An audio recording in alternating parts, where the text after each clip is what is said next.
So let's talk about something that's hitting every single dinner table in Pakistan. Why is the price of food spiraling out of control? Today, we're going to dig into the perfect storm of causes, really understand the human cost, and explore a potential way out. Just look at this number. Almost 15%.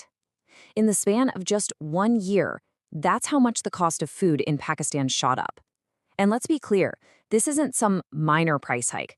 It's a massive economic shock that's squeezing household budgets, especially for the families who can least afford it.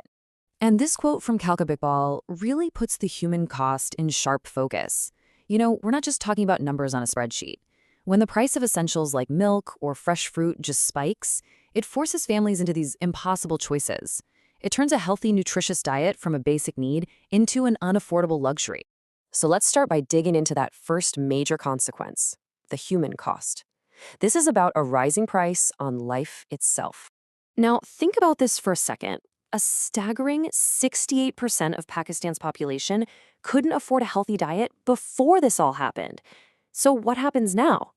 Well, families are forced to pull money from other essential things like education and healthcare just to put food on the table. This isn't just a short-term problem either. It creates this devastating ripple effect that seriously damages the country's future growth. So what's really causing all this?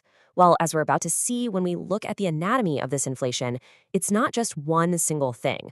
It's a perfect storm of different factors all coming together. You know, at its core, food pricing is really a balancing act.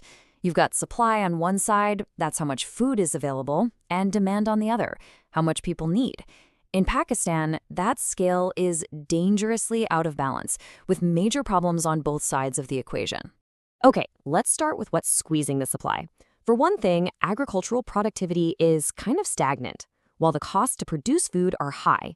You've got these really inefficient supply chains, which means a huge amount of food spoils before it can even get to the market.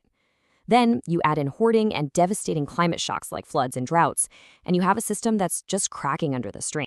So that's the supply side. But at the exact same time, demand is just surging. Pakistan has a rapidly growing population, and as incomes rise, people's diets are changing. The fundamental problem is this: the country's food supply simply cannot keep up. And when demand outstrips supply, well, prices have nowhere to go but up. All right, so let's get a little more specific. The problem isn't just these broad supply and demand pressures. It's also about specific choke points inside the food supply chain, places where the system is just flat out broken or inefficient. This here shows a really critical bottleneck in the system. See, most small farmers in Pakistan can't get loans from a bank, so they're forced to rely on these middlemen for credit.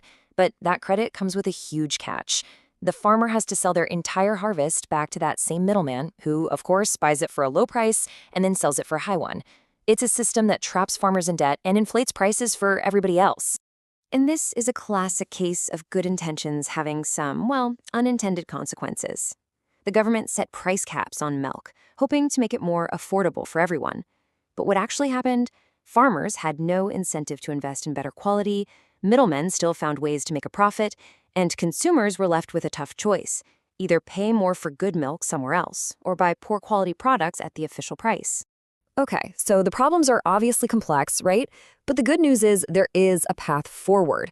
Experts have laid out a pretty clear 4-point plan to start tackling these issues head-on. This 4-point strategy is pretty comprehensive. First, reform the wheat and sugar markets to really boost competition. Second, shift the government's focus away from just a couple of stable crops toward more diverse, high-value agriculture. And finally, and this is crucial, all of this needs to be underpinned by better data so we can make smarter decisions. The key is that all these actions are designed to work together. Now, a really key part of that wheat reform is this concept of a strategic reserve. What does that mean? Well, the idea is for the government to step back from trying to control the entire market.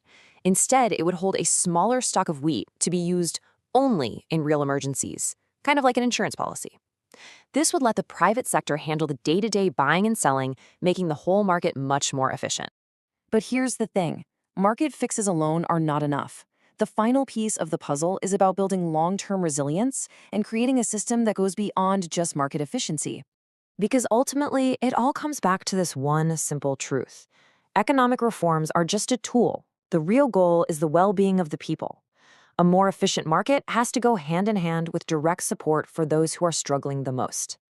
And this is the other side of the coin.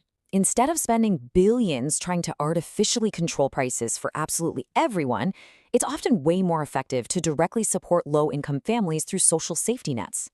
Programs that give cash assistance to the most vulnerable can help them get through these price shocks without distorting the entire market. It's all about complementing agricultural policy with strong social protection. So, this leaves us with a really critical question for the future, doesn't it? These market reforms and safety nets are powerful tools for sure, but are they enough? In a world with increasing climate shocks and global uncertainty, how does a country build a food system that's not just efficient, but truly resilient? Well, that is the challenge that lies ahead.